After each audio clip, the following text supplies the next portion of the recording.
تو نفخہ اولا، پہلے نفخے سے پہلے جو دنیا کے حالات ہوں گے اس کا خاکہ ذرا ذہن میں لائیے۔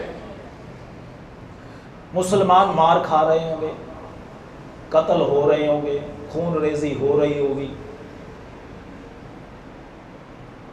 مغلوب ہو جائیں گے، ذلیل و رسوا ہو جائیں گے، کفر ان کے اوپر غالب آ جائے گا، جو آج صورتحال بنی ہوئی ہے۔ ہم اپنے اپنے طور پہ کام کر رہے ہیں، دین پھیلانے کی کوشش کرتے ہیں، کوئی تبلیغی جماعت کی شکل میں نکلا ہوا ہے، کوئی ممبر پہ بیٹھ کے کام کر رہا ہے، کوئی مدارس میں بیٹھ کے کام کر رہا ہے، یہ سب اپنے اپنے طور پہ کام کر رہے ہیں۔ یہ غلبہ نہیں ہے کہ باقاعدہ حکومتوں کی طرف سے دنیا کے اندر دین اسلام کے قوانین کو نافذ کر کے چلایا جا رہا ہو، اپنے اپنے طور پہ محنتیں کر رہے ہیں، کفر غالب ہے۔ اس صورتحال کو اللہ جتنا عرصہ چاہیں گے چلائیں گے، پھر امام مہدی علیہ الرحمہ کا ظہور ہوگا، وہ نکلیں گے، کچھ مسلمان ان کے ساتھ ملیں گے، کفر کا مقابلہ کریں گے اور کفر کو کسی حد تک شکست دے دیں گے۔ اس وقت تک دجال نظر نہ آنے والا ہاتھ ہوگا، جیسے آج ہے، نظر تو نہیں آ رہا ہے کہ دجال کدھر ہے، کام سارے دجالی ہو رہے ہیں،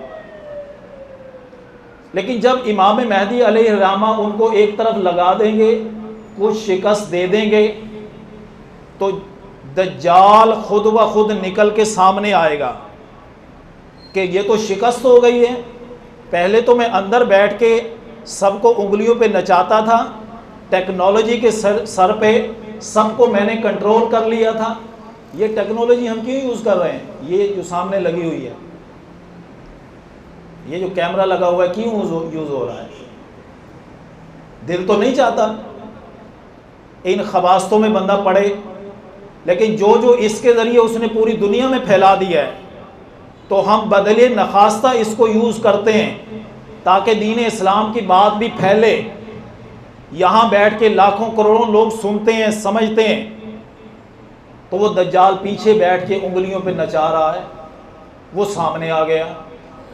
اب جب وہ سامنے آیا، اس نے پھر مسلمانوں کو پیچھے دھکیل دیا، نسل انسانی کو پیچھے دھکیل دیا، تو اللہ نازل کریں گے عیسیٰ علیہ السلام کو، تو عیسیٰ علیہ السلام اس کو قتل کر دیں گے۔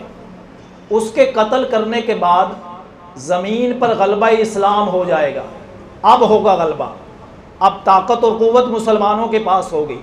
اب یہ نہیں کہ اپنے طور پہ کام ہو رہا ہے، اپنی اپنی ذمہ داریاں ادا کی جا رہی ہیں، اپنی اپنی شمع روشن کی جا رہی ہے، لوگوں کے سامنے ہاتھ پھیلایا جا رہا ہے، یار کچھ پیسے دے دو، ہم نے یہ لوگوں کو قرآن پڑھانے کے لیے کچھ ادارہ بنا رکھا ہے، یار کچھ مالی معاونت کر دو، ہم دین اسلام کو پھیلانا چاہتے ہیں۔ پھر یہ کام نہیں ہوگا، پھر تو حکومتوں کے بجٹ اس پہ استعمال ہوں گے۔ اتنی بڑی بڑی بلڈنگ جو بن رہی ہیں، یہ ساری کی ساری وہ خود اس کے اوپر آرڈر جاری کریں گے، یوں کریں یوں کریں یوں کریں۔ پھر ہم جیسے بندوں کو اتنی محنت کرنے کی، لوگوں کے سامنے ہاتھ پھیلانے کی، ان کے سامنے التجائیں کرنے کی، درخواستیں کرنے کی ضرورت نہیں رہے گی۔ اب یہ ضرورتیں ہو رہی ہیں، جانا پڑتا ہے، یوں کریں یوں کریں یوں کریں۔ پھر تو باقاعدہ اسلامی حکومت کی طرف سے ذمہ داریاں لگیں گی، وہ باقاعدہ ان کو بجٹ دیں گی، ان کو تنخواہیں دیں گی، یہ کام کریں گے۔ تو پھر حضرت عیسیٰ علیہ السلام کے بعد زمین پہ غلبہ ہو جائے گا۔ جب غلبہ ہو جائے گا، جب تک اللہ چاہیں گے وہ غلبہ رہے گا، اور پھر اس کے ایک ہوا چلے گی، ٹھنڈی ہوا شام کی طرف سے، کہ جتنے مومن ہوں گے سب مر جائیں گے۔ اس کے بعد اس زمین پر گندے لوگ رہ جائیں گے۔ جب یہ گندے لوگ رہ جائیں گے، اب اللہ حکم دیں گے حضرت اسرافیل علیہ السلام کو کہ سور میں پھونک دو۔ یہ بات میں نے بتانے کے لیے پچھلی تفصیل آپ کے سامنے ذکر کی۔